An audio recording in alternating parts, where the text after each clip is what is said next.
Hello दोस्तों, क्या हाल है। तारीख 23 अप्रैल 2025, दिन बुधवार, हिंदी तिथि 10वीं। और आइए बात करते हैं आज के मुख्य समाचार में देश भर की तमाम बड़ी खबरों पर नजर डालते हैं। और आज की खबरों में आगे बढ़े दोस्तों, इससे पहले एक श्रद्धांजलि। जम्मू कश्मीर के पुलवामा में जो बड़ा आतंकी हमला हुआ, उसमें अब तक 26 से ज्यादा लोगों की जान जाने की खबर है। बताया जा रहा है कि आतंकियों ने टूरिस्ट के नाम पूछकर गोली मारी। इसमें इजराइल और इटली के भी 2 टूरिस्ट मारे गए। बाकी भारत के अलग अलग राज्यों के पर्यटकों की जान गई है इस आतंकी हमले में। जम्मू कश्मीर में 2019 के पुलवामा अटैक के बाद ये सबसे बड़ा आतंकी हमला हुआ है। ईश्वर इन सभी लोगों की आत्मा को शांति दें और सरकार से हमें उम्मीद है कि आतंकियों को जल्द से जल्द पकड़ा जाएगा और कड़ी से कड़ी सजा मिलेगी। इस घटना से जुड़ी कुछ बड़ी बातें आपको आगे बताऊंगा। फिलहाल आगे बढ़ते हैं अपन खबरों में। देखिए, एक तो आज के दिन को विश्व पुस्तक और कॉपीराइट दिवस के रूप में भी मनाया जाता है। और पहली बड़ी खबर आ रही है, अब बदल जाएगा आपके बैंक का ऑनलाइन पता। भारतीय रिजर्व बैंक आरबीआई की तरफ से एक बड़ा ऐलान किया गया है। ऑनलाइन पता का मतलब आपके बैंक की वेबसाइट का एड्रेस बदलेगा। अब रिजर्व बैंक ने देश के सभी बैंकों को निर्देश दिया और कहा कि इस साल अक्टूबर तक .bank.in डोमेन को अपनाएं। यानी सभी बैंकों की अब जो डोमेन का एक्सटेंशन होगा .co.in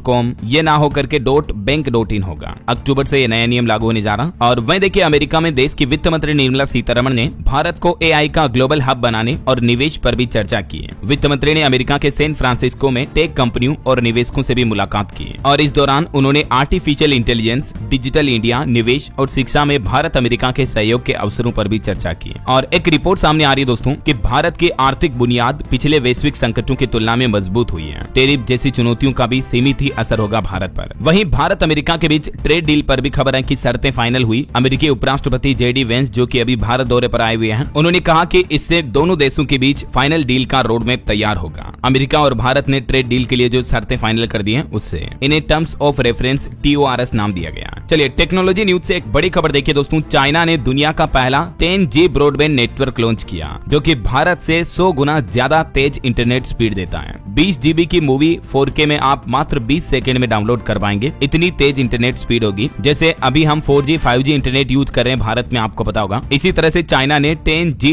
ब्रॉडबैंड नेटवर्क लॉन्च किया है। आपको बता दूं, यहाँ G का मतलब है गीगाबिट, न कि जनरेशन। और ये दुनिया का पहला ऐसा कॉमर्शियल वायर्ड ब्रॉडबैंड नेटवर्क है जो कि 10 Gbps प्रति सेकंड तक की स्पीड देता है। यानी 20 सेकंड में 20 GB की मूवी डाउनलोड कर सकते हैं आप। और ये टेक्नोलॉजी इंटरनेट की दुनिया में वाकई में एक बहुत ही बड़ा बदलाव होगी। हालांकि हमारे भारत की अगर बात करें तो भारत में अभी 6G की तैयारी चल रही है। चाइना में तो 10G लॉन्च भी हो चुका है, लेकिन इंडिया अभी 6G पर काम कर रहा है। और वैसे टेक की बात हो रही है दोस्तों, तो एक और बड़ी चौंकाने वाली खबर देखिए। AI यानी आर्टिफिशियल इंटेलिजेंस पर भी एक चौंकाने वाली रिपोर्ट सामने आ रही है कि सैलरी वाले लोगों की नौकरी खतरे में है। AI अब आपकी जगह ले रहा है। भारत में पारंपरिक व्हाइट कॉलर नौकरियों का भविष्य खतरे में मंडरा रहा। दिनों दिन बढ़ते आर्टिफिशियल इंटेलिजेंस के चलते कंपनियां अब कर्मचारियों पर कम निर्भर हो रही हैं, बल्कि AI पर ज्यादा डिपेंड कर रही हैं। क्योंकि AI में खर्चा भी कम आता, कर्मचारियों को सैलरी ज्यादा देनी पड़ती है। यहाँ तक कि हाल ही में खुद गूगल ने भी कहा कि वो खुद AI से कोडिंग करवा रहा। अब जरा सोचिए, डेवलपर की भी नौकरियां खतरे में मंडराने लगी है। AI की वजह से सबसे ज्यादा जॉब एजुकेशन टेक सेक्टर की जाने वाली है। और इस मुद्दे पर तो देखिए, बीते दिन हमारे देश में सुप्रीम कोर्ट ने भी कहा कि आर्टिफिशियल इंटेलिजेंस भविष्य में नौकरियों के लिए बहुत बड़ा खतरा बन सकता है। सुप्रीम कोर्ट ने गहरी चिंता जताते हुए कहा कि बड़े पैमाने पर लोग बेरोजगार हो सकते हैं। अदालत ने कहा कि हालात ऐसे हो गए हैं कि भविष्य में ड्राइवर का काम भी AI से होगा। यानी AI अगर ड्राइवरों की जगह लेगा तो कई सारे ड्राइवर लोग की जॉब्स भी बेरोजगारी में बदल जाएगी। तो इसीलिए हमें अपने आप को अपडेट रखना होगा। ये देख सकते हैं क्या है पूरा मामला AI का, जिसको लेकर सुप्रीम कोर्ट में भी सुनवाई हुई। वैसे भारत में जॉब्स को लेकर एक और रिपोर्ट सामने आ रही है कि 70% ई-कॉमर्स और टेक स्टार्टअप्स फ्रेशर्स को भी जॉब देंगे। हालांकि AI से जुड़े टैलेंट की भी अब तगड़ी डिमांड हो रही है, क्योंकि दिनों दिन AI बढ़ रहा तो AI से जुड़ी जॉब्स बढ़ रही हैं, लेकिन AI की वजह से जॉब्स बहुत कम हो रही हैं। समझ रहे हो। चलिए, अगली खबर देखिए। केंद्रीय मंत्री मनसुख मांडविया ने देश भर में 10 नए ESIC मेडिकल कॉलेज खोलने की भी घोषणा की है। कर्मचारी राज्य बीमा निगम कॉलेज खोले जाएंगे देश भर के अलग अलग राज्यों में। किन किन लोकेशन पर ये नए कॉलेज खुलेंगे, जिनकी डिटेल्स भी आप देख सकते हैं। महाराष्ट्र, राजस्थान, मध्य प्रदेश, असम, दिल्ली समेत इन राज्यों में, है ना। और कौशल विकास मंत्रालय की भी एक नई पहल देखिए। 6 राज्यों के महिला कॉलेजों में खुलेंगे 30 AI सेंटर ऑफ एक्सीलेंस। सरकार और माइक्रोसॉफ्ट कंपनी ने मिलकर ये नई पहल शुरू की है, खास करके महिलाओं के लिए AI आर्टिफिशियल इंटेलिजेंस के क्षेत्र में कौशल विकास को बढ़ाने के लिए ये महत्वपूर्ण पहल शुरू होने जा रही है, जिसके तहत देश के 6 राज्यों के जो महिला विश्वविद्यालय हैं, वुमेन यूनिवर्सिटीज, उनमें 30 सेंटर ऑफ एक्सीलेंस की स्थापना की जाएगी, जहां छात्राओं को, लड़कियों को AI प्रशिक्षण दिया जाएगा और AI के क्षेत्र में करियर बनाने की भी अपॉर्चुनिटी मिलेगी, है ना। और वहीं गुजरात के गांधीनगर में भी 40 कौशल पाठ्यक्रम प्रदान करने वाले NSDC PDEU केंद्र का शुभारंभ किया गया। केंद्रीय कौशल विकास मंत्री जयंत चौधरी की तरफ से ये शुभारंभ हुआ। चलिए अगली बड़ी खबर आ रही है, महाराष्ट्र राज्य में हिंदी भाषा अब अनिवार्य नहीं होगी, सरकार ने वापस लिया अपना फैसला।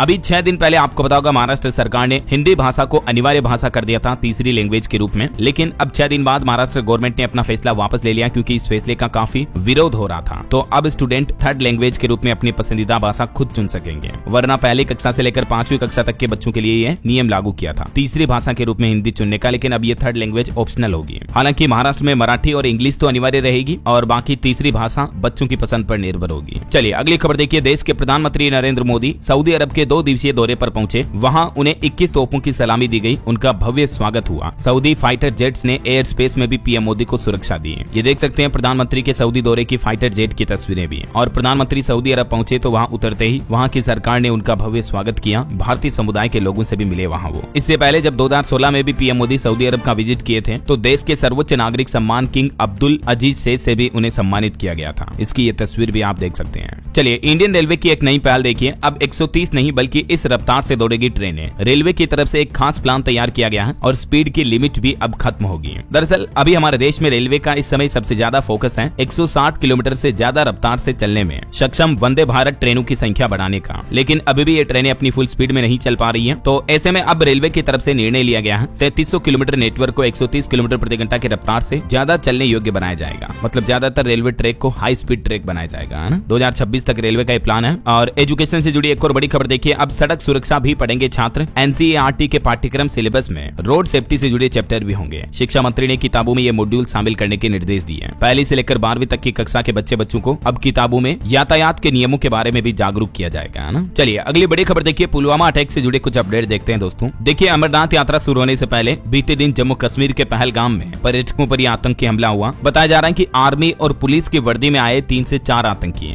और इस हमले में 26 पर्यटकों की मौत हो गई। इस घटना के बाद पूरे जम्मू कश्मीर में हाई अलर्ट जारी कर दिया है और इस हमले की जिम्मेदारी द रेजिस्टेंस फ्रंट आतंकी संगठन की तरफ से ली गई है। जम्मू कश्मीर में पुलवामा के बाद ये अब तक का सबसे बड़ा हमला हुआ और ये भी रिपोर्ट्स आ रही कि आतंकियों ने टूरिस्ट के नाम, उनके जाति, धर्म पूछकर उनको गोली मारी। मरने वालों की संख्या में 2 विदेशी लोग हैं, 2 कश्मीरी हैं, बाकी देश के 5 अन्य राज्यों से शामिल हैं। इस घटना के बाद प्रशासन की तरफ से हेल्पलाइन नंबर भी जारी किए गए। जिन लोगों के परिजन अभी जम्मू पुलवामा में घूमने गए हैं पर्यटक के तौर पर, तो वो इन नंबरों पर संपर्क कर सकते हैं सहायता के लिए। ये वो लोकेशन आप देख सकते हैं भारत के मानचित्र में, जम्मू कश्मीर में यहाँ पहलगाम बेसारन घाटी के पास ये हमला हुआ और ये पुलवामा के बाद सबसे बड़ा अटैक बताया जा रहा। पुलवामा अटैक में भी आपको पता होगा 40 जवान शहीद हो गए थे। 14 फरवरी 2019 को ये पुलवामा हमला हुआ था। तो ये जो जम्मू में हमला हुआ इसका रिएक्शन देखिए। पहलगाम हमले का देश भर में विरोध किया जा रहा। अब लोग बोले कि कश्मीर में जात नहीं बल्कि धर्म पूछा। कैंडल मार्च निकालकर लोगों ने देश भर में अलग अलग राज्यों में श्रद्धांजलि भी दी। प्रधानमंत्री नरेंद्र मोदी ने भी इस घटना पर कहा कि आतंकियों का नापाक मंसूबा कभी कामयाब नहीं होगा। पीएम ने कहा कि पहलगाम आतंकी हमले की मैं कड़ी निंदा करता हूं और जिन लोगों ने अपने प्रियजनों को खोया है उनके प्रति संवेदना है। प्रधानमंत्री नरेंद्र मोदी के साथ ही राष्ट्रपति द्रौपदी मुर्मू समेत देश के कई बड़े दिग्गज नेताओं ने भी इस घटना पर दुख व्यक्त किया। अक्षय कुमार से लेकर संजय दत्त तक बॉलीवुड स्टार्स ने भी इस घटना पर दुख जताया। और इस घटना के तुरंत बाद जम्मू कश्मीर के लिए रवाना हो गए गृह मंत्री अमित शाह। जम्मू कश्मीर के श्रीनगर में पहुंचे और यहां पहलगाम आतंकी हमले का अपडेट भी लिया। जम्मू कश्मीर के मुख्यमंत्री उमर ने भी पहलगाम आतंकी हमले पर दुख जताया, हमलावरों को जानवर बताया। वहीं बीते दिन जम्मू कश्मीर के रामबन में भी मुख्यमंत्री उमर की गाड़ी रोकी, महिलाएं हाथ जोड़कर रोने लगी। बाढ़ और लैंडस्लाइड के बाद जो जम्मू कश्मीर में अभी एक दिन पहले बादल फटने की घटना हुई थी, उसके बाद लोगों की जिंदगी बदहाल हो गई है। और दोस्तों इस जम्मू कश्मीर आतंकी हमले पर वर्ल्ड मीडिया का भी रिएक्शन देखिए। डेली मेल ने लिखा कि कम से कम 26 से 30 लोगों की मौत की आशंका है। CNN भी बोला कि हिमालयी इलाके में टूरिस्ट पर ये गोलीबारी हुई। इस घटना के बाद उत्तर प्रदेश में भी हाई अलर्ट घोषित कर दिया है। रेलवे और बस स्टेशनों की निगरानी बढ़ाई गई। नेपाल सीमा पर भी चौकसी पाबंद की गई है। पहलगाम में हुए आतंकी हमले को देखते हुए पूरे यूपी में अलर्ट घोषित कर दिया है। डीजीपी प्रशांत कुमार ने इसको लेकर निर्देश भी जारी किए हैं। ये वाकई में बहुत ही बड़ी दुखद और निंदनीय घटना है दोस्तों। मरने वाले सभी परिजनों को ईश्वर हिम्मत दे, हौसला दे। चलिए आगे बढ़ते खबरों में देखिए आप, वक्फ कानून के विरोध में बिहार, कैमूर और देश की राजधानी दिल्ली में भी बीते दिन कड़ा प्रदर्शन विरोध देखा गया। ये देखिए तस्वीरें। वक्फ कानून के खिलाफ मुस्लिम संगठनों ने प्रदर्शन किया। इनके प्रदर्शन पर देश के उपराष्ट्रपति भी बोले कि संपत्तियों को नुकसान पहुंचाने वालों को समझाना होगा, वरना कड़वी दवा का स्वाद चखना होगा। वक्फ बचाओ अभियान के तहत दिल्ली के तालकोटरा स्टेडियम में वक्फ की हिफाजत के नाम से ये विरोध प्रदर्शन का आयोजन हुआ। और केंद्रीय मंत्री किरेन रिजिजू भी बोले कि गरीब मुसलमानों को फायदा पहुंचाने और लूट पर रोक लगाने के लिए ये वक्फ कानून संशोधन जरूरी है। चलिए अगला अपडेट आ रहा, पोप फ्रांसिस के निधन के बाद अब नए पोप का चुनाव होगा, जिस चुनाव प्रक्रिया में 4 भारतीय भी हिस्सा लेंगे। पोप फ्रांसिस के निधन के बाद वेटिकन में 9 दिवसीय शोक मनाया जा रहा है और पोप फ्रांसिस का अंतिम संस्कार अब 26 अप्रैल को होगा। उनके निधन के बाद पोप की ये पहली तस्वीर भी सामने आई। उनके ताबूत के पास लोग प्रार्थना करते नजर आ रहे हैं। चलिए खबर है, दक्षिण भारतीय सिनेमा के जाने माने अभिनेता महेश बाबू को भी ईडी ने समन भेजा, 28 अप्रैल को तलब किया। और खबर देखिए, नेशनल हेराल्ड की लूट, ये लिखा हुआ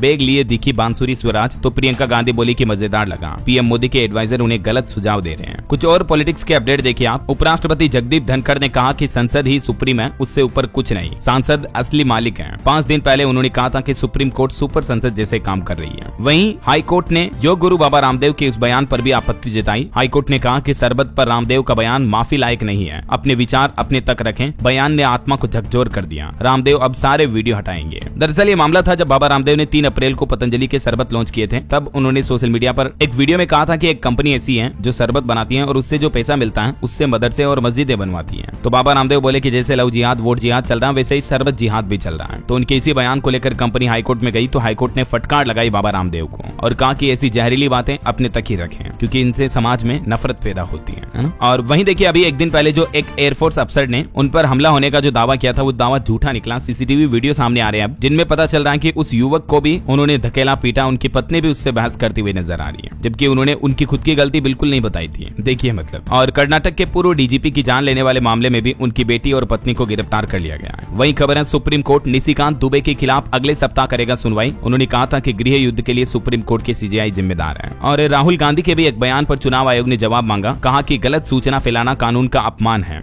अपने पार्टी प्रतिनिधियों को भी बदनाम करता है ये बयान। दरअसल अभी राहुल गांधी अमेरिका दौरे के दौरान एक दिन पहले उन्होंने महाराष्ट्र के चुनाव पर जो सवाल उठाए थे उस पर अब चुनाव आयोग ने उनको नोटिस भी जारी किया। चलिए खबर आ रही, जेड से घटाकर वाई श्रेणी की सुरक्षा दी गई। दिल्ली की पूर्व मुख्यमंत्री आतिशी की सिक्योरिटी कम की गई। और वहीं पश्चिम बंगाल में शिक्षक भर्ती मामले में अनिश्चितकालीन धरने पर बैठे हैं शिक्षक। योग्य उम्मीदवारों की सूची अभी तक जारी नहीं हुई। ममता बनर्जी बोली कि आप काम पर लौटें, आपकी नौकरी और वेतन सुरक्षित है। एक बड़ी सड़क दुर्घटना हो गई दोस्तों मध्य प्रदेश के दमोह में। देखिए आप, एक बोलेरो पलट गई जिसमें 5 बहनों समेत 8 लोगों की जान चली गई। ये जागेश्वर धाम के दर्शन करके जबलपुर लौट रहे थे, तभी मोड़ पर इनकी बोलेरो खाई में गिर गई। मैं आपको कहता रहता हूँ ना, रोजाना हमेशा गाड़ी धीरे चलाएं। देखिए आप, एक ही परिवार के 8 लोगों की जान चली गई। और एक बड़ा हादसा गुजरात में भी हो गया। देखिए ट्रेनिंग प्लेन क्रैश हो गया जिसमें एक पायलट की जान चली गई। गुजरात अमरेली के रिहायशी इलाके में गिरा ये प्राइवेट कंपनी का प्लेन क्रैश होने के बाद ब्लास्ट हो गया। चलिए बिहार पटना में वायुसेना के करतब की तस्वीरें देखिए। 1500 फीट की ऊंचाई पर लड़ाकू विमानों ने करतब दिखाए। पटना में एयर शो का आयोजन हुआ। जवानों ने आसमान में लहराई वीर कुंवर सिंह की तस्वीर भी। और खबर आ रही, एनडीए में भी पहली बार अध्यक्ष बनेगा गृह मंत्री अमित शाह या रक्षा मंत्री राजनाथ सिंह जैसे राष्ट्रीय नेताओं को ये जिम्मेदारी मिल सकती है। राज्यों में भी अब एनडीए के संयोजक होंगे। भारतीय जनता पार्टी के गठबंधन एनडीए को लेकर अब ये प्लान बनाया जा रहा है। चलिए खबर देखिए, अमेरिकी उपराष्ट्रपति जो कि अभी भारत दौरे पर हैं, जयपुर में वो यहाँ घूमते हुए वो बोले कि भारत में तो मेरी पत्नी मुझसे भी बड़ी सेलिब्रिटी है। वेंस ने अपने परिवार समेत जयपुर के आमेर फोर्ट को देखा, बेटी को गोद में लेकर घूमते नजर आए। जेडी वेंस ने बीते दिन राजस्थान इंटरनेशनल सेंटर में इंडिया अमेरिका बिजनेस समिट को भी संबोधित किया। और खबर देखिए, अनुराग कश्यप ने अपने बयान पर माफी मांगी। बोले कि गुस्से में पूरे ब्राह्मण समाज को बुरा बोल दिया। वो बोले कि मैं मेरी मर्यादा भूल गया, भविष्य में ऐसी गलती नहीं करूंगा। चलिए अगला अपडेट देखिए, उत्तर प्रदेश के सरकारी कर्मचारियों के लिए बड़ी अच्छी खबर आनी। यूपी सरकार ने बढ़ाया महंगाई भत्ता।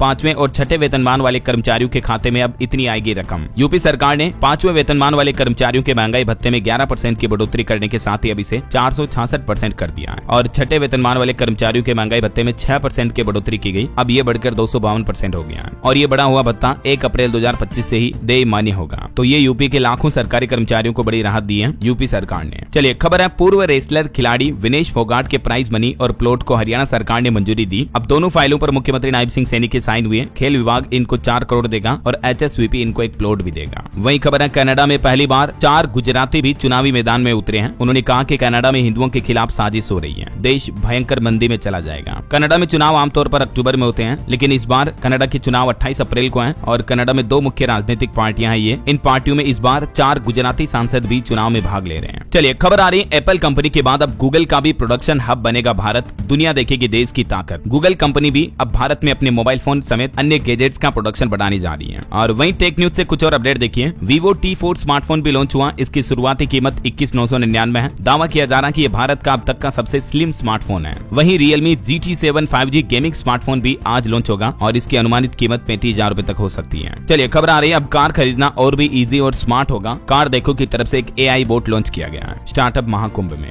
वहीं खबर है, मिथिलांचल में रेलवे ट्रैक का सामरिक महत्व बताएंगे पीएम मोदी। 24 अप्रैल को 1000 करोड़ रुपए की सौगात देंगे। बिहार में मिथिलांचल की जनता को संबोधित करते हुए ये रेलवे के नए प्रोजेक्ट का उद्घाटन उद्घाटन भी करेंगे। चलिए बड़ी खबर देखिए, भारतीय स्टेट बैंक SBI ने अपने यूजर्स को अलर्ट किया, खाताधारकों को हाई रिटर्न का झांसा दे रहे हैं कई सारे फ्रॉडर। SBI की तरफ से अपनी आधिकारिक वेबसाइट पर चेतावनी जारी करते हुए कहा कि आधिकारिक सोशल मीडिया अकाउंट्स या नजदीकी ब्रांच से ही सत्यापित करें। ये देख सकते हैं आप, स्टेट बैंक ने पब्लिक नोटिस भी जारी किया जिसमें कहा कि कुछ वीडियो में झूठे दावे किए जा रहे हैं कि SBI भारत सरकार के साथ मिलकर AI प्लेटफॉर्म लॉन्च किए हैं जो निवेशकों को बम्पर रिटर्न दे रहा है। तो ऐसा कुछ भी स्कीम या ऐसा कुछ भी सिस्टम SBI की तरफ से लॉन्च नहीं किया गया, ठीक है ना। आप सावधान रहें अगर आपका भी SBI में खाता है तो, वरना उल्टे आपके बैंक खाते से पैसे कट सकते हैं। ऐसे वैसे किसी भी लिंक पर क्लिक ना करें या कोई अनऑथोराइज्ड ऐप अपने मोबाइल में डाउनलोड ना करें, है ना। बहरहाल अभी तो कुछ और महत्वपूर्ण और काम की खबरें देखेंगे दोस्तों अपन, लेकिन फिलहाल वक्त तो चला है आज के ताजा मौसम समाचार जानने का। और हाँ, एक छोटी सी गुजारिश आपसे ये है, अगर आप DLS न्यूज चैनल पर पहली बार आए हैं और अभी तक भी चैनल से जुड़े नहीं हो तो जुड़ जाइए दोस्तों, चैनल को सब्सक्राइब करके बेल आइकन जरूर दबा दीजिएगा और इस वीडियो पर एक लाइक और शेयर भी कर देना ताकि आपको रोजाना की ताजा खबरें, महत्वपूर्ण मुख्य समाचार, काम की न्यूज अपडेट सबसे पहले आपके मोबाइल पर मिलते रहेंगे। चलिए बिना टाइम वेस्ट किए सीधा आगे बढ़ते मौसम अपडेट में। तो देखिए, देश के 7 राज्यों में हीट वेव की चेतावनी, 20 राज्यों में आंधी बारिश का भी अलर्ट जारी हुआ। कुछ अलग अलग राज्यों की अपडेट देखिए। राजस्थान में जयपुर, कोटा, बीकानेर समेत कई जिलों में स्कूलों का समय बदला गया। पूरे राज्य में हीट वेव का अलर्ट है। मध्य प्रदेश में भी सीधी में तापमान 44 डिग्री के पार पहुंचा। इंदौर, रीवा, ग्वालियर, चंबल संभाग में लू की चेतावनी। छत्तीसगढ़ में 25 अप्रैल से लेकर 15 जून तक स्कूलों में छुट्टियां घोषित कर दी गई हैं बढ़ती गर्मी के चलते। रायपुर में तो तापमान 44 डिग्री के करीब पहुंच चुका है। हरियाणा में भी आज 13 जिलों में हीट वेव की चेतावनी। अगले 3 दिन तक मौसम साफ रहेगा। वहीं झारखंड में भी अब बढ़ेगी तेज गर्मी, मौसम शुष्क रहेगा। 2 दिनों में अधिकतम तापमान में बढ़ोतरी होगी। उत्तर प्रदेश में भी इस बार सीजन में पहली बार पारा 44 डिग्री के पार पहुंचा। यूपी के अधिकतर जिलों में हीट वेव का अलर्ट जारी हुआ और सिक्किम राज्य में भी भारी बारिश और भूस्खलन का खतरा बढ़ रहा। मौसम विभाग की तरफ से इसको लेकर भी चेतावनी जारी की गई। और भी दोस्तों, अगले 24 घंटों के दौरान मौसम की संभावित गतिविधियां क्या रह सकती हैं, जिसकी जानकारी आप देख सकते हैं स्क्रीन पर। ओके, और चलिए मौसम के बाद अब अपन आज के सराफा बाजार पर नजर डाल लेते हैं। तो देखिए दोस्तों, सोने ने सारे रिकॉर्ड तोड़ दिए। ऑल टाइम हाई पर पहुंचा सोना, पहली बार 1 लाख रुपए के पार पहुंची कीमत। गोल्ड ने नया रिकॉर्ड बनाया। बीते 112 दिन में यानी इसी साल सोना 23,800 रुपए से भी ज्यादा महंगा हो चुका है और इस साल के अंत तक सोने के भाव 1,10,000 रुपए तक भी जा सकते हैं। मार्केट एक्सपर्ट का यह अनुमान है। जबकि चांदी की कीमत भी 342 रुपए गिर कर अभी 95,900 रुपए प्रति किलो चल रही है। देश के अलग अलग 4 महानगरों में सोने की कीमतें आप देख सकते हैं 1,01,500 रुपए तक भी रेटें पहुंच चुकी हैं दिल्ली सराफा बाजार में। और चलिए दोस्तों, साथ के साथ कुछ मार्केट अपडेट्स भी देख लेते हैं। तो देखिए, बीते दिन भारतीय शेयर बाजार में सेंसेक्स 187 अंक की बढ़ोतरी के साथ 79,596 पर बंद हुआ। निफ्टी भी 24,167 पर बंद हुआ। HDFC बैंक का मार्केट के 15 लाख करोड़ के पार पहुंच चुका है। यह आंकड़ा पार करने वाली देश की तीसरी कंपनी बन चुकी है HDFC बैंक। वहीं खबर है, महाराष्ट्र में ओला कंपनी के 121 स्टोर्स बंद होंगे। इन स्टोर के पास ट्रेड सर्टिफिकेट नहीं होने के चलते ट्रांसपोर्ट विभाग की तरफ से यह कार्रवाई की गई। और खबर आ रही कि अदानी के स्पेक्ट्रम प्रोजेक्ट का अधिग्रहण करेगा एयरटेल। अदानी डेटा नेटवर्क ने 400 मेगाहर्ट्ज स्पेक्ट्रम भारतीय एयरटेल को सौंप दिया है। और ईसुजी मोटर्स इंडिया के वाणिज्य वाहनों का निर्यात भी फाइनेंशियल ईयर 2025 में 24% बढ़कर 32,312 यूनिट तक पहुंचा। टाटा पावर रिन्यूएबल और टाटा मोटर्स का 131 मेगावाट की पवन सौर ऊर्जा परियोजना के लिए एक समझौता हुआ। और निवेशकों के लिए भी खबर है, 28 अप्रैल को खुलने जा रहा वित्त वर्ष 2026 का पहला IPO। एथर एनर्जी का यह IPO 28 तारीख को खुलेगा। एथर एनर्जी ने सेबी के पास पेपर ड्राफ्ट भी फाइल कर दिए हैं। IPO में 2626 करोड़ के नए शेयर जारी होंगे। वहीं FY25 की चौथी तिमाही में HCL टेक का मुनाफा 0.8% तक बढ़ा। और एक बड़ी खबर देखिए दोस्तों, IMF यानी इंटरनेशनल मॉनेटरी फंड ने भारत की GDP ग्रोथ का अनुमान 0.30% घटाया। इस साल वित्त वर्ष 2025-26 में GDP ग्रोथ अब 6.2% तक रहने का अनुमान जताया है IMF ने, जबकि भारतीय रिजर्व बैंक RBI की तरफ से यह अनुमान 6.5% पर बरकरार है। ओके, और चलिए मार्केट के बाद अब अपन आगे बढ़ते हैं खबरों में। देखिए, देश की राजधानी दिल्ली की झुग्गी झोपड़ियों में रहने वाले लोगों के लिए बड़ी खुशखबरी आई है। मंत्री रविंद्र इंद्राज की तरफ से बड़ी जानकारी दी गई। उन्होंने कहा कि झुग्गी झोपड़ियों में SC ST OBC बस्तियों में सुधार के लिए नई योजना शुरू की जा रही है। इन योजनाओं में सामुदायिक स्नान घर, सड़कों की मरम्मत, पार्क, खेल परिसर ये आदि बनाए जाएंगे झुग्गी झोपड़ियों वाले इलाकों में। मतलब दिल्ली की झुग्गी झोपड़ियों का भी विकास होगा अब, है ना। चलिए खबर आ रही है, राहुल गांधी ने हिमाचल प्रदेश के मुख्यमंत्री को एक पत्र लिखा जिसमें उन्होंने रोहित वेमुला एक्ट लागू करने का आग्रह किया और वो लिखे कि जातीय भेदभाव खत्म करने को प्रतिबद्ध है। और एक बड़ी खबर आ गई अभी इस वक्त की दोस्तों। वैसे तो सऊदी अरब का दौरा PM मोदी का 2 दिन का था, लेकिन आज बीती रात ही वो वापस अपने देश लौट रहे हैं। जम्मू कश्मीर के पुलवामा में जो आतंकी हमला हुआ उसके बाद उन्होंने ये बड़ा फैसला लिया। 2 दिन का दौरा घटा दिया और 1 दिन बाद ही वो वापस भारत लौट रहे हैं। इतना ही नहीं, गृह मंत्री अमित शाह ने भी अपना उत्तराखंड का दौरा टाल दिया है, वरना 26 अप्रैल को वो उत्तराखंड देहरादून जाने वाले थे, लेकिन इस घटना के बाद अब उन्होंने ये कैंसिल कर दिया और आज सुबह जम्मू कश्मीर के पहलगाम में उस घटना स्थल पर जाएंगे जहां पर यह आतंकी घटना हुई थी। गृह मंत्री अमित शाह इस जगह पर जाएंगे, दौरा करेंगे। वहीं इधर देखिए, पश्चिम बंगाल में भी हिंसा के बाद अब राष्ट्रपति शासन लागू करने की मांग और तेज होती जा जारी है। सुप्रीम कोर्ट में सुनवाई हुई फिर से इस मामले को लेकर। एक याचिकाकर्ता ने मांग की है कि हिंसा के चलते कितने हिंदू पलायन किए, इसकी भी रिपोर्ट मांगी जाए। और खबर आ रही साल 2030 तक सेवा से बाहर होगा MI-35 लड़ाकू विमान, स्वदेशी प्रचंड संभालेगा चीन पाकिस्तान के खिलाफ मोर्चा इसकी जगह पर। खेल समाचार पर खबर देखिए, दिल्ली ने लखनऊ को 8 विकेट से हराया। पोरेल और राहुल ने 50 लगाई, मुकेश कुमार ने 4 विकेट भी लिए। वहीं खबर है बुमराह बने Wisden cricketer of the year. महिलाओं में स्मृति मंदाना को मिला ये खिताब। वेस्ट इंडीज के पूरन T20 में बेस्ट क्रिकेटर भी बने। और ऑटो सेक्टर से एक रिपोर्ट देखिए दोस्तों, भारतीय गाड़ियों की विदेशों में जबरदस्त मांग बढ़ती जा रही है। ऑटोमोबाइल इंडस्ट्री की निर्यात में भी इतने प्रतिशत तक का उछाल आया है। सियाम की लेटेस्ट रिपोर्ट में दावा किया जा रहा कि अफ्रीका और भारत के पड़ोसी देशों में मेड इन इंडिया वाहनों की मांग लगातार बढ़ रही है। 2024-25 में वाहनों का कुल निर्यात 19% बढ़कर 53.63 लाख इकाई तक पहुंच गया। चलिए खबर आ रही, बिहार को सरकार ने एक और बड़ा तोहफा दिया। मुंबई के लिए चलाई जाएगी अमृत भारत एक्सप्रेस ट्रेन। ये 130 किलोमीटर प्रति घंटा की रफ्तार से दौड़ने में सक्षम है और इस आधुनिक ट्रेन का निर्माण भी मेड इन इंडिया अभियान के तहत चेन्नई के इंटीग्रेटेड कोच फैक्ट्री ICF में ही किया गया है। तो केंद्र में प्रधानमंत्री नरेंद्र मोदी सरकार जल्दी बिहार के नीतीश सरकार को एक तोहफे के तहत ये रैपिड ट्रेन सौंपेगी, है ना। और RBI ने किसानों के लिए भी एक बड़ी अच्छी खुशखबरी दी। कहा कि इस कारण आय बढ़ेगी किसानों की और महंगाई घटेगी। दरअसल दोस्तों, इस साल के मौसम विभाग के अनुमान पर RBI ने कहा कि इस साल बेहतर मानसून रहने की उम्मीद है, तो इससे किसानों की आय बढ़ सकती है और साथ ही महंगाई को काबू में रखने में भी मदद मिलेगी। हालांकि वैसे दुनिया में चल रहे ट्रेड वॉर की वजह से चिंता बढ़ी है, लेकिन फिर भी भारत में अगर मानसून अच्छा रहा तो भारत को फायदा होगा। चलिए निवेशकों के लिए खबर है, 2 नई म्यूचुअल फंड स्कीम लॉन्च हुई है जो कि कम रिस्की है और क्वालिटी स्टॉक्स पर फोकस है। ये फंड निफ्टी 500 इंडेक्स से टॉप 50 गुणवत्ता वाले शेयरों का चयन किया है। तो कम वोलेटाइल एसेट के अंदर आप इन्वेस्टमेंट कर सकते हैं इन फंड के जरिए, ठीक है ना। डिटेल आप देख लीजिएगा। और खादी पर एक रिपोर्ट देखिए, खादी ग्राम उद्योग का टर्नओवर 1,70,551 करोड़ रुपए के पार पहुंचा। कपड़ों की बिक्री में 561% का जोरदार उछाल देखा गया। वहीं खबर है उत्तर प्रदेश में घरौनी को जल्द ही मिलेगी कानूनी मान्यता। नियमावली के बाद अब बनेगा अधिनियम। गांव-गांव ड्रोन के जरिए सर्वे किया जा रहा है। यूपी की योगी सरकार की तरफ से इस संबंध में निर्देश भी जारी कर दिए हैं। गांव के भी अब नक्शे तैयार किए जाएंगे, है ना। और दिल्ली के शिक्षकों के लिए भी खुशखबरी आई है। अब काम का बोझ कम होगा क्योंकि AI का इस्तेमाल करके टीचर पढ़ाएंगे, जिससे उनको आसानी भी रहेगी। दिल्ली के सरकारी स्कूलों में शैक्षणिक कार्यों के लिए अब आर्टिफिशियल इंटेलिजेंस का इस्तेमाल किया जाएगा। ये नई पहल शुरू करने जा रही है दिल्ली की रेखा गुप्ता सरकार। और खबर देखिए, वाराणसी BHU के वैज्ञानिकों ने तैयार की अनोखी डिवाइस, जिसके जरिए बिना खून लिए ही ब्लड टेस्ट हो सकेगा।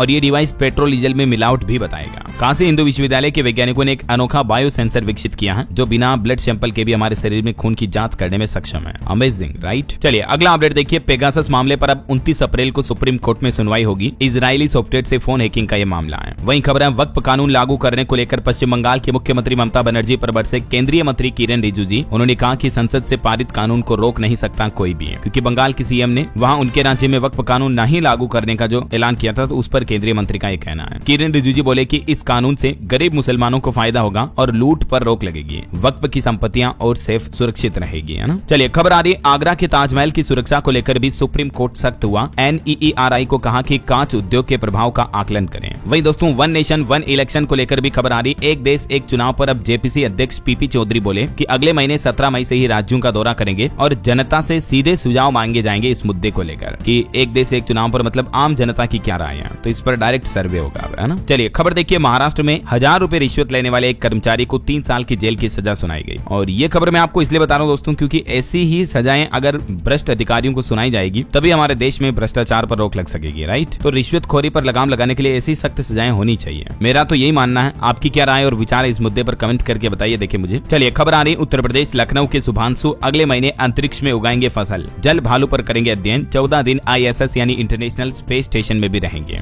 और ये ऐसा करने वाले पहले भारतीय भी बनने जा रहे हैं। वैज्ञानिकों की एक बड़ी चिंताजनक रिपोर्ट देखिए दोस्तों, भारी धातुओं से जहरीली हो रही हमारी धरती की मिट्टी। कृषि योग्य 16% भूमि भी प्रदूषित हो चुकी है और जैसे जैसे दुनिया की आबादी बढ़ रही है वैसे वैसे लोगों की सेहत भी खतरे में बढ़ती जा रही है। पृथ्वी की कुल कृषि भूमि में से 16% हिस्सा भारी धातुओं के कारण प्रदूषित हो चुका है। वैज्ञानिकों का मानना है कि इससे आने वाले समय में कृषि की पैदावार कम होगी और आबादी बढ़ रही है तो भूखमरी की चिंताएं भी बढ़ सकती है। ऐसा चलिए खबर देखिए दोस्तों, 4 धाम यात्रा पर रिपोर्ट आ रही कि पंजीकरण का आंकड़ा 20 लाख के पार पहुंच चुका है। बद्रीनाथ केदारनाथ धाम के लिए मई के ऑनलाइन पंजीकरण स्लॉट भी फुल हुए हैं। वहीं हिमाचल प्रदेश में देखिए, अब प्रधान ही लगाएंगे टेंडर। 1 महीना लेट हुए तो BDO को जिम्मा सौंपा जाएगा। हिमाचल के मुख्यमंत्री ने प्रधानों को यह आश्वासन दिया। और खबर है, महाराष्ट्र सरकार के लिए लाड़की बहना योजना बनी गले की फांस। ठेकेदारों के 89,000 करोड़ रुपए बकाया है। इस योजना को लेकर महाराष्ट्र गवर्नमेंट का ये बजट का खुलासा सामने आ रहा है। और हरियाणा के खिलाड़ियों के लिए भी बड़ी खबर देखिए, मुख्यमंत्री नायब सिंह सैनी सरकार ने लॉन्च किया एक नया पोर्टल जहां खिलाड़ियों के लिए केस अवार्ड्स और स्कॉलरशिप के लिए आवेदन करने की एक ही जगह पर सुविधा मिलेगी। इस ऑनलाइन पोर्टल के माध्यम से। झारखंड में भी निवेश के लिए अच्छी खबर आई है। फुटबॉल ट्रेनिंग और गीगा यानी GIGA फैक्ट्री के प्रस्ताव भी मिले हैं। मुख्यमंत्री की तरफ से ये जानकारी दी गई। बैंकिंग न्यूज से खबर है, यस बैंक ने अप्रैल महीने में दूसरी बार FD पर ब्याज घटाया। अब ज्यादा ब्याज का टाइम खत्म हो गया। देखिए, भारतीय रिजर्व बैंक RBI की रेपो रेट में कटौती के बाद कई सारे बैंकों ने अपनी FD की ब्याज दरें घटाई है और यस बैंक ने तो 2 बार कटौती कर दी है। इसके बाद अलग अलग टाइम पीरियड के FD का इंटरेस्ट रेट क्या होगा यस बैंक का, आप देख सकते हैं स्क्रीन पर। और आपको एक सावधान करने वाली खबर बताता हूँ। व्हाट्सएप पर एक नया OTP स्कैम चल रहा है। दोस्तों के मोबाइल फोन में मैसेज आता है और उसके बाद अकाउंट हैक हो जाता है। ये स्कैम कैसे हो रहा है इसके बारे में जानकारी आप देख सकते हैं, क्योंकि अभी मैं पूरी डिटेल बोलूंगा तो काफी ज्यादा लंबा समय लग जाएगा। कुल मिलाकर मेरा मकसद ये दोस्तों कि आप इस तरह के स्कैम से बचें, समझ रहे हो। ऐसे हर किसी के झांसे में ना आए और फालतू व्हाट्सएप मैसेज में विश्वास ना करें कभी भी, वरना आपके बैंक खाते से पैसे कट सकते हैं, आपकी मेहनत के पैसे गंवाने पड़ सकते हैं, है ना। तो सावधान रहें। और चलिए अगली बड़ी खबर देखिए। इलेक्ट्रॉनिक्स निर्यात में भारत को बड़ी उपलब्धि मिली। PLI योजना से तीसरे स्थान पर पहुंचा हमारा देश भारत। वहीं खबर आ रही कि फ्लिपकार्ट कंपनी भी भारत में घर वापसी की तैयारी कर रही है। ई-कॉमर्स कंपनी अपना मुख्यालय सिंगापुर से वापस भारत स्थानांतरित करने का प्लान कर रही है। और खबर देखिए, भारत ने M रेवती को अंतर्राष्ट्रीय दूरसंचार संघ में रेडियो संचार ब्यूरो के निदेशक पद के लिए बनाया अपना उम्मीदवार। वहीं BIS मानकीकरण के क्षेत्र में भी 500 छात्रों को इंटर्नशिप के अवसर देगी सरकार, ये घोषणा की है। और PM मोदी की यात्रा से भारत और सऊदी अरब के संबंधों को मिलेगी नई ऊंचाइयां, भारतीय राजदूत डॉक्टर सुहेल खान का यह कहना है। और वहीं अभी अमेरिका के उपराष्ट्रपति जो भारत दौरे पर आए हुए हैं, उन्होंने भी यहाँ कहा कि भारत की विरासत और भविष्य से प्रभावित होकर वो बोले कि PM मोदी जनता का सबसे बेस्ट नेता है। भारत के रियल एस्टेट सेक्टर में भी जनवरी मार्च की अवधि में निवेश में 47% तक की बढ़ोतरी दर्ज हुई। लेटेस्ट रिपोर्ट में यह दावा किया जा रहा है। और एक अनोखी खबर देखिए, दुनिया के इस देश में शुरू हुआ पहला गोल्ड ATM, जो कि सोने की शुद्धता जांच कर 30 मिनट के अंदर आपके बैंक खाते में उस सोने के बदले पैसे जमा कर देगा। चाइना के शंघाई में ये इंस्टॉल किया गया दुनिया का पहला गोल्ड ATM। जैसे बैंक गोल्ड लोन देते हैं ना, वैसे आपको इस गोल्ड ATM के जरिए क्विक लोन मिल पाएगा। कैसे, इसका ये वीडियो फुटेज भी आप देख सकते हैं कैसे ये काम करता है। चलिए खबर आ रही, मांगीलाल जाट को डेयर का सचिव और ICAR का महानिदेशक के रूप में नियुक्त किया गया। और वहीं उत्तर प्रदेश में बुजुर्गों को अब नहीं मिलेगी पेंशन। 15 मई तक ये काम पूरा कर लें, वरना आपकी पेंशन रुक जाएगी। यूपी सरकार का कहना है कि वृद्धावस्था पेंशन प्राप्त कर रहे सभी बुजुर्गों का 15 मई तक सत्यापन किया जाएगा। और ये सत्यापन सुनिश्चित इसलिए किया जा रहा है ताकि कई लोग जो मृत हो जाते हैं या अपात्र लोग पेंशन का लाभ ले रहे हैं, तो अब लाइफ सर्टिफिकेट जमा कराकर आपको सत्यापन करवाना अनिवार्य है। और एक अनोखी चौंकाने वाली रिपोर्ट देखिए आप कि दुनिया में अगर परमाणु युद्ध हुआ तो 72 मिनट में 5 अरब लोगों की मौत हो जाएगी, लेकिन 2 देश ऐसे हैं जो हमलों से सुरक्षित रहेंगे। एक परमाणु युद्ध विशेषज्ञ और खोजे पत्रकार ने ये रिपोर्ट जारी की, जिसमें उन्होंने कहा कि न्यूजीलैंड और ऑस्ट्रेलिया के लोग परमाणु युद्ध के खतरों से बच पाएंगे। चलिए खबर देखिए, नीति आयोग की 10वीं शासी परिषद की बैठक 24 मई को होगी। राजस्थान के मुख्यमंत्री पेश करेंगे विकसित राजस्थान 2047 का विजन भी। और यूपी के किसानों के लिए अच्छी खबर आ रही है। उत्तर प्रदेश के इस क्षेत्र में 41 गाँव की जमीन खरीदेगा ईडा। यहाँ नया प्रोजेक्ट 9,200 करोड़ रुपए से प्रस्तावित किया गया है, जिसके अंतर्गत उत्तर प्रदेश नोएडा के 36 और अलीगढ़ के 5 गाँव की जमीन खरीदेगा ईडा। चलिए दोस्तों, कुछ और स्टेट न्यूज अपडेट देख लेते हैं फटाफट से। देखिए, राजस्थान के बीजेपी विधायकों को गुजरात में ट्रेनिंग दी गई। 3 दिन तक सत्ता संगठन चल रहा है।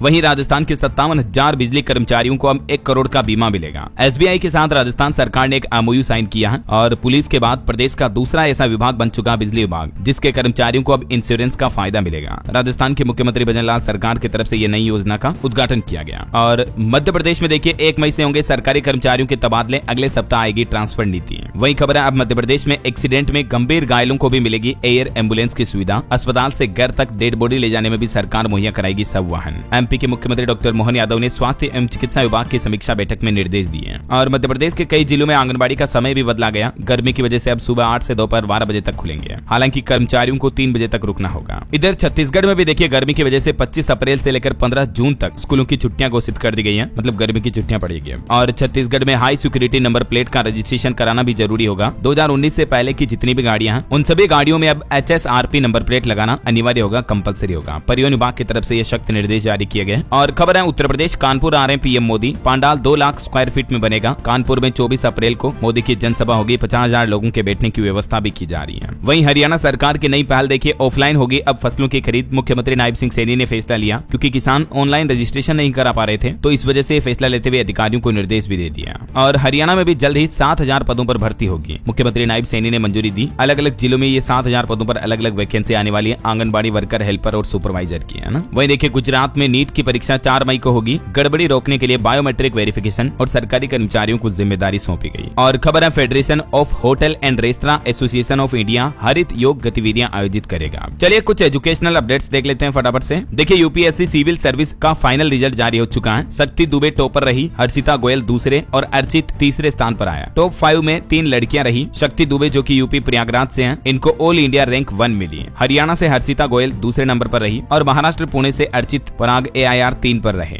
मार्गी जो कि गुजरात से चौथी रैंक पर रही और आकाश गर्ग दिल्ली से 5वें नंबर पर रहे। ये टॉप 5 स्टूडेंट रहे। और मध्य प्रदेश के भी 45 से ज्यादा युवाओं का यूपीएससी में चयन हुआ। सभी स्टूडेंट्स को ढेर सारा कांग्रेचुलेशन। उत्तर प्रदेश की देखिए अनोखी दास्तां, एक टीचर पिता की 2 बेटियां एक साथ IAS बनी है। मिर्जापुर की SDM सौम्या मिश्रा ने भी हासिल की 18वीं रैंक। कुछ और एजुकेशन के अपडेट देखिए आप। हिमाचल प्रदेश में भी युवाओं को नौकरी का मौका मिलेगा। टीमेट और लाइनमैन के 2000 पदों पर भर्ती करेगी हिमाचल की सुक्खू सरकार। बिजली बोर्ड में ये रिक्रूटमेंट आने वाली है जल्दी। और हरियाणा में बड़ा प्रशासनिक फेरबदल भी हुआ। 42 IPS समेत 55 अधिकारियों का तबादला किया गया, ट्रांसफर किया गया। वहीं हरियाणा में प्राइवेट स्कूलों में फ्री एडमिशन की तारीख भी बढ़ाई गई। अब 25 अप्रैल तक निजी स्कूलों में आवेदन कर सकेंगे स्टूडेंट। सरकारी नौकरी पर एक और अपडेट है। पंजाब फूड सप्लाई में 10,003 पदों पर भर्ती निकली है और इसमें कोई फीस भी नहीं ली जाएगी। निःशुल्क आवेदन कर सकते हैं आप। 28 अप्रैल 2025 इसकी लास्ट डेट रहेगी। आवेदन का तरीका ऑफलाइन है, तो आपको संबंधित डिपार्टमेंट में जाकर के आवेदन करना होगा। इस ऑफिशियल पोर्टल के ऊपर आप ज्यादा डिटेल देख लीजिएगा। और SSC GD 2025 के पदों की संख्या बढ़ाने का भी नोटिफिकेशन जारी हुआ। अब 53,690 पदों पर होगी भर्ती। चलिए एजुकेशन के बाद अगला अपडेट देखिए आप। पृथ्वी दिवस के मौके पर दिल्ली की मुख्यमंत्री रेखा गुप्ता ने एक विशेष अभियान की भी शुरुआत की, राजधानी में पेड़ पौधे बढ़ाने के लिए। हालांकि इस मौके पर इलेक्ट्रिक बसों के लिए एक नया अभियान लॉन्च होना था, लेकिन उसको स्थगित कर दिया देवी योजना के तहत। चलिए अगली बड़ी खबर देखिए। पासपोर्ट के पुलिस वेरिफिकेशन को लेकर नियम बदल चुका है। अब आपको थाने के चक्कर नहीं लगाने पड़ेंगे। यूपी गाजियाबाद से नई सुविधा शुरू होने जा रही है। इसके तहत अब बीट कांस्टेबल खुद लोगों के घर जाकर दस्तावेज लेंगे और हस्ताक्षर कराएंगे। इससे लोगों का थाने जाने का, थाने के चक्कर काटने का समय बचेगा। नई व्यवस्था से पुलिस उगाही पर भी लगाम लग सकेगी।